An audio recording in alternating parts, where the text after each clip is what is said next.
نور دربي بالقرآن واشرح صدري بالإيمان واغفر ذنبي يا رحمن واستر عيبي يا منان. الحمدللہ والصلاة والسلام علی رسول اللہ وعلی آلہ وصحبہ وموالہ. محترم بھائیو، السلام علیکم ورحمۃ اللہ وبرکاتہ. حضرت زبیر رضی اللہ تعالیٰ عنہ اللہ کے نبی صلی اللہ علیہ وسلم کے پھوپھی ذات تھے. ان کا ایک انصاری کے ساتھ میں جھگڑا ہوا تھا کھیت کو سیراب کرنے کے معاملے کو لے کر. تو انصاری اور حضرت زبیر دونوں کے دونوں اللہ کے نبی صلی اللہ علیہ وسلم کے پاس آئے فیصلہ کے لیے.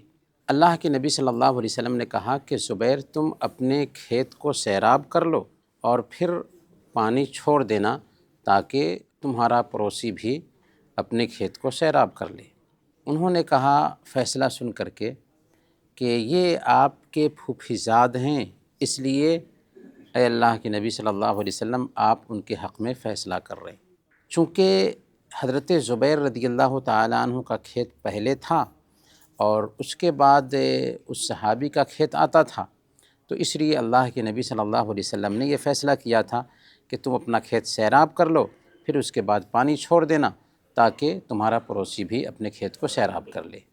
تو انہوں نے جب ایسی بات کہی کہ یہ آپ کے پھوپھیزاد ہیں اس لیے آپ نے فیصلہ کیا ہے، تو اللہ کے نبی صلی اللہ علیہ وسلم نے انصاف کا فیصلہ کرتے ہوئے کہا کہ تم اپنے کھیت کے مڈیر تک پانی پہنچاؤ، اس کے بعد پانی چھوڑنا. اس پس منظر میں اللہ تعالیٰ نے یہ آیت کریمہ اتار دی، فَلَا وَرَبِّكَ لَا يُؤْمِنُونَ حَتَّى يُحَكِّمُوكَ فِي مَا شَجَرَ بَيْنَهُمْ ثُمَّ لَا يَجِدُوا فِي أَنفُسِهِمْ حَرَجًا مِّمَّا قَضَيْتَ وَيُسَلِّمُوا تَسْلِيمًا. تیرے رب کی قسم، یہ مومن نہیں ہو سکتے جب تک کہ تمام آپس کے اختلاف میں آپ کو حاکم تسلیم نہ کر لیں، پھر جو فیصلہ آپ ان میں کر دیں ان سے اپنے دل میں کسی طرح کی تنگی اور ناخوشی نہ پائیں اور فرمانبرداری کے ساتھ اسے قبول کر لیں.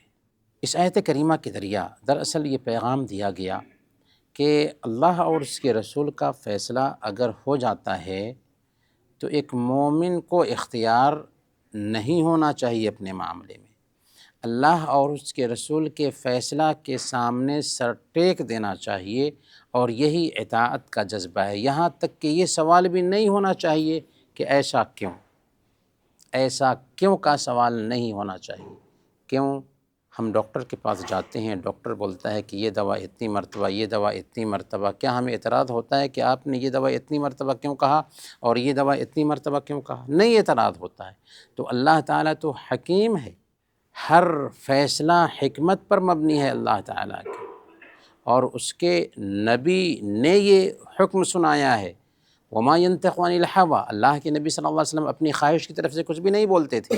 تو یہ گویا کہ شریعت پوری کی پوری اللہ کی طرف سے آئی ہے، تو اس میں کسی طرح کا ایسا حکم ہو ہی نہیں سکتا جس کو عقل سلیم تسلیم نہ کرے.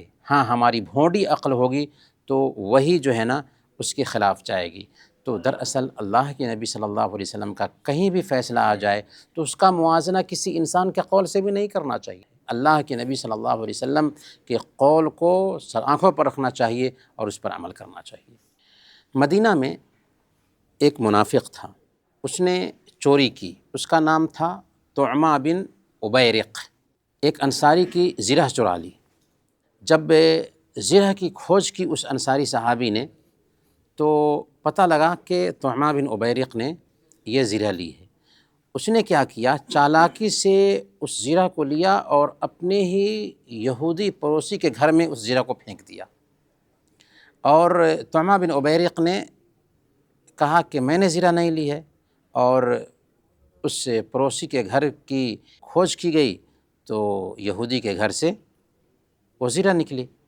اللہ کے نبی صلی اللہ علیہ وسلم کے پاس کیس کیا تو طعمہ بن عبیرق اور اس کے خاندان کے لوگ تھے، اس کے بھائی تھے، سب کے سب آ کر کے کہنے لگے کہ یا رسول اللہ، زرہ تو نکلی ہے ایک یہودی کے گھر سے، تو سزا یہودی کو ملنی چاہیے. اللہ کے نبی صلی اللہ علیہ وسلم بھی ایک انسان تھے، ظاہر میں فیصلہ کرتے، تو یہودی کو مجرم قرار دینے لگے تھے کہ اللہ تعالیٰ نے یہ آیت کریمہ اتار دی. انا انزلنا الیک الکتاب بالحق لتحکم بین الناس بما اراک اللہ ولا تکن للخائنین خصیما۔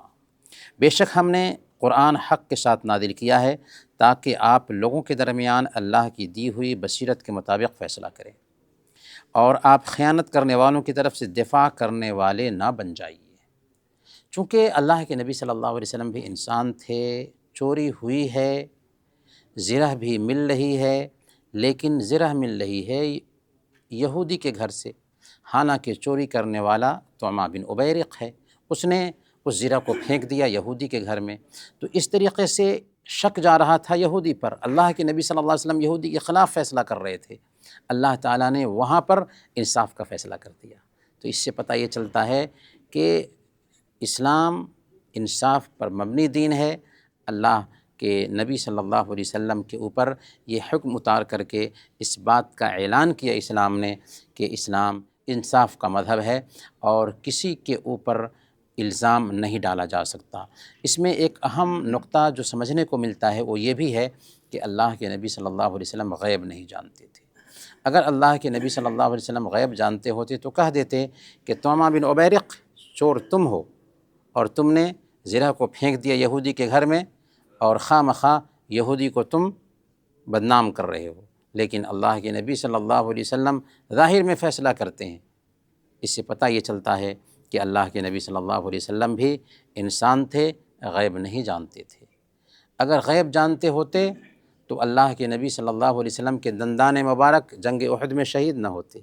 اگر غیب جانتے ہوتے تو اللہ کی نبی صلی اللہ علیہ وسلم کی بیوی حضرت عائشہ صدیقہ رضی اللہ تعالی عنہ پر تہمت لگائی گئی اور 1 مہینہ تک خود اللہ کے نبی صلی اللہ علیہ وسلم پریشان رہے۔ اگر غیب جانتے ہوتے تو کہہ دیتے کہ میری بیوی پاک دامن ہے، یہاں تک کہ 1 مہینے کے بعد براءت کی آیت اترتی ہے۔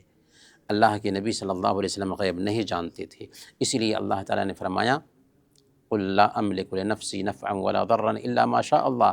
آپ فرما دیجئے کہ میں اپنے آپ کے لیے نفع اور نقصان کی امید نہیں رکھتا، اللہ جو چاہتا ہے وہی ہوتا ہے۔